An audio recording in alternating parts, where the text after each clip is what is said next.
Hi, it's me, Jacqueline. Welcome to my channel. If you are new to the channel, then please subscribe to my channel and join me at Patreon. Link in the description. Mike sat at the dressing table. He was looking closely at his freshly shaven face, and Sam was laying on the bed just watching. Mike was already dressed in padded undergarments, waist cincher, shapewear, and a pretty bra with upper parts forms. All this gave him a nice feminine figure. He had the padding added to the panty girdle, and it gave him a nice feminine look. Sam smiled knowing what they were going to do tonight. Mike carefully cleaned his face to be sure all the oils were removed. Then, he carefully placed a wig cap over his own hair and made sure it was all tucked in.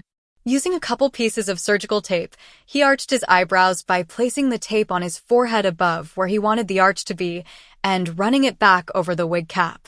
He used a couple more pieces of tape to tighten his neck.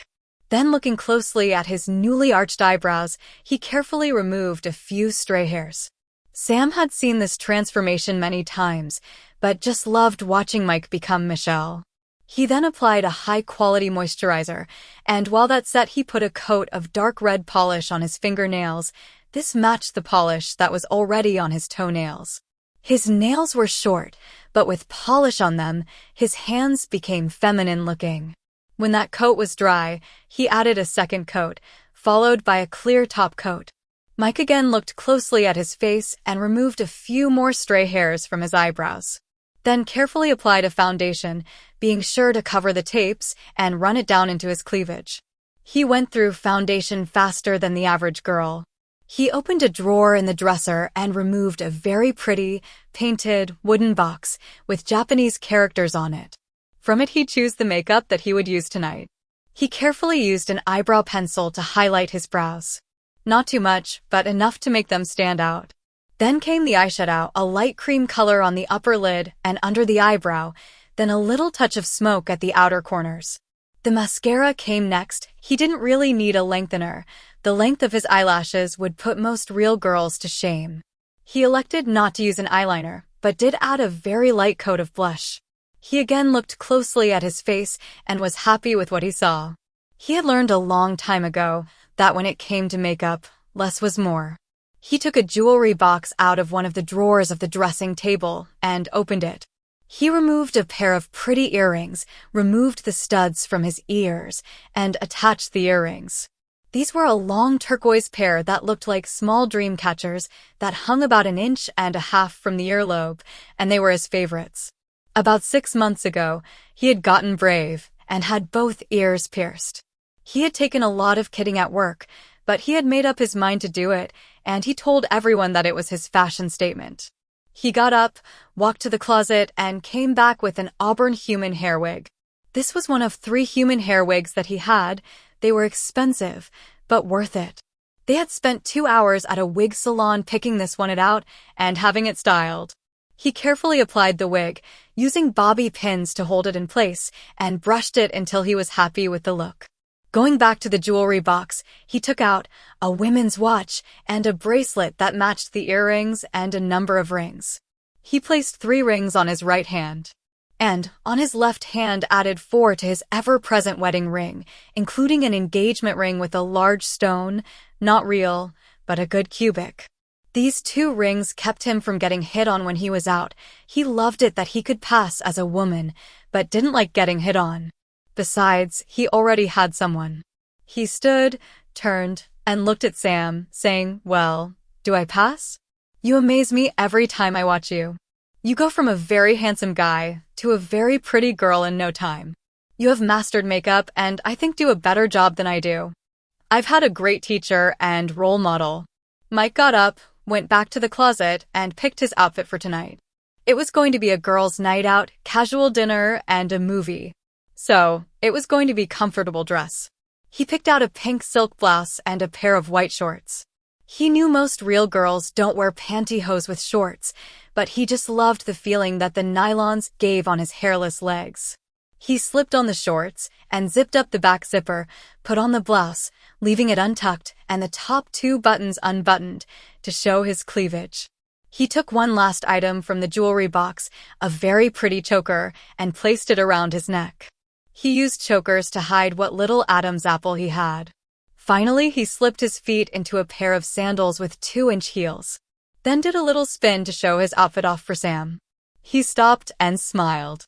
"As usual, you look great," Sam said. "Thanks, babe. So do you. Ready to go?" Sam got up from the bed, handed Michelle her purse, and the two headed downstairs and to the car.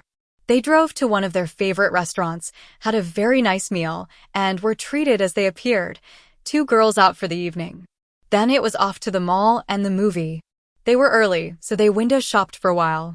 At one clothing store, Sam, whose real name is Masumi, came to a quick stop, pointed at an outfit in the window, and said, "Oh, you would look so cute in that. Let's see if they have it in your size." Sam just loved shopping with Michelle, and vice versa. "Okay, but we'll be late for the movie." "Oh, all right. But if they're still open when it's over, we're coming back." "That is just so cute." They sat through the movie, which was a chick flick, and it was about 8:15 when it was over. Being a Friday night, most of the stores were open until 9. So they quickly headed back to the clothing store. They walked in, there was 2 or 3 other shoppers and 2 young, early to mid-20s, sales clerks. Mike just loved shopping while he was dressed. They started looking around. After a few minutes, one of the sales clerks approached them. Her name tag said, "Jill, manager." She asked, "Is there anything that I can help you with?" Sam said, "Yes. My friend is interested in the embroidered jeans skirt with multi-layered top that is in the window. But we would like to look around a little first. And we'll make it quick. We know you close at 9. The clerk smiled and said, "You'll find that jeans outfit over there, the dressing room's over there, and we won't throw you out at 9. Just let me know if you need any help." "Thank you." They walked around the store looking at all the clothes that they had on display. When they came to the bra and panties, Sam spotted a matching pair that she thought would look great on Mike. She took them off the rack and held them up to him. Michelle said, "That's all I need, another bra." "I have more than you do." "That's okay. A girl can never have too many bras or panties." They walked to where the jeans outfits were and looked around the racks. They located the matching outfit to the one in the window in Mike's size. It wasn't cheap, but Sam was in love with it. Mike thought that she should have it for herself, but Sam said she didn't look good in a jean skirt, but Michelle did. They took the outfit and bra and panties outfit to the dressing room. Michelle went in and tried on the bra and panties, and as Sam usually does, she had picked a perfect fit. She opened the door and showed Sam. Sam nodded her approval. Michelle had to admit, after looking in the full-length mirror, that it was a nice matching set. Next, she tried on the jeans skirt and top. She looked in the mirror and was surprised as to how cute the outfit did look on her. Sam had a real good taste in clothes. She walked out of the dressing room to show Sam, who was talking to the sales clerk, Jill. Both girls looked at her and said in unison, "That is so cute on you." All 3 giggled. "I guess that answers that question." "We'll take them," Michelle said. Michelle changed back into the clothes that she had worn in and met Sam and the clerk at the checkout. It was 9:15, the other shoppers and clerk had left, and the gate was down. Michelle laid the purchases down on the counter, and Jill started ringing them up. The total came to a little over $100. Jill then said, "I always give a 10% discount to other special girls." Michelle looked a little puzzled, saying, "Other special girls?" "Yes, you're really a guy, aren't you?" Michelle swallowed hard, blushed a little, looked at Sam, and said, "Yes." "Don't worry." Jill said, "I used to be a guy, and you were a very hard read. But I took a chance and asked your friend." "A guy?" Michelle said. "Yes, but I was so messed up by the time I was 15, the girl in a guy's body thing, that my parents took me to a shrink, and she figured out what was going on. My parents, thank God, listened to her, and I started transitioning when I was 16. And at 26, I'm fully a girl and very happy. And don't mind telling anyone." But what gave me away? Like I said, it was a hard read. The first thing that caught my attention was the nylons with the shorts. Not too many real girls wear nylons with shorts, but some do. so I looked a little closer and really didn't see much. Your makeup wasn't overdone, like most guys trying to be a girl do. But then I overheard you talking to your friend, and your voice is somewhat deep, and some other subtle things just made me wonder even more.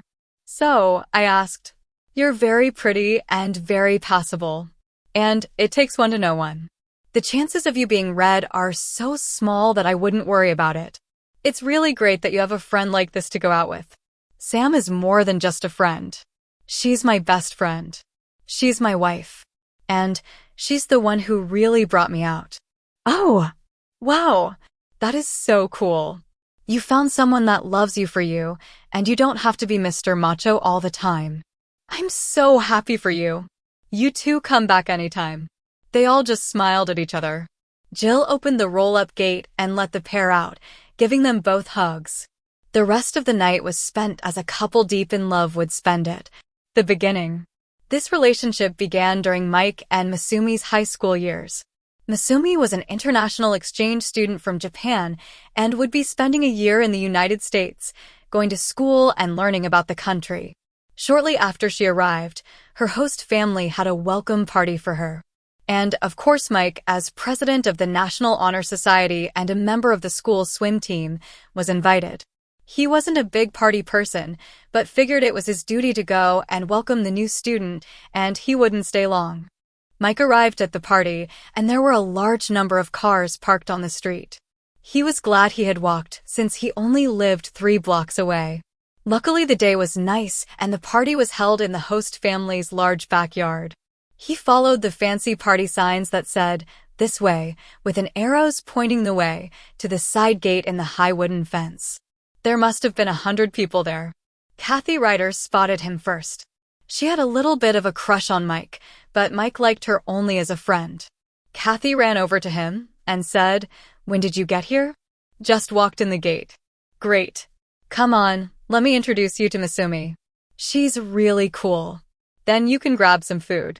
Jackie's dad has been working the grill all afternoon." She grabbed Mike's arm and walked him over to a group of people. In the middle was a pretty Japanese girl who seemed a little nervous with all the attention she was getting. They stood there for a few minutes and finally Kathy said, "Masumi, I would like you to meet Mike Gifford. He will be a senior this year. And he is president of the National Honor Society and on the swim team." Masumi reached out her hand to Mike. He took it, and it was like instant chemistry between the two. She was very pretty, maybe 5 feet tall, maybe a little taller, with black hair down to just below her shoulders, done in a very pretty layered shag cut, dark eyes, and a very contagious smile. Masumi said, in almost perfect English, "It's very nice to meet you, Mike." Her Japanese accent brought a smile to his face. Mike, being the perfect gentleman, said, "And it's very nice to meet you, Masumi. I hope that you have a great time while you're here." "Thank you, Mike. It's been so much fun so far. And you can call me Sam." "Sam? Where did you get that nickname?" "It was given to me by my classmates in my first English class, and it just stuck." "Sam, it'll be. What events do you do for the swim team?" "Springboard and platform." "That's so cool." "Yeah. I'm not a fast swimmer, but I can dive." At this point, Kathy, sensing something between Mike and Masumi and hoping to stop it, pulled him away and over to the food table. She tried to occupy his time as much as possible. But every time Mike and Masumi saw each other, they smiled. Kathy finally just walked away from him, saying, "Boys, please subscribe for the next part and visit my Patreon page for early access."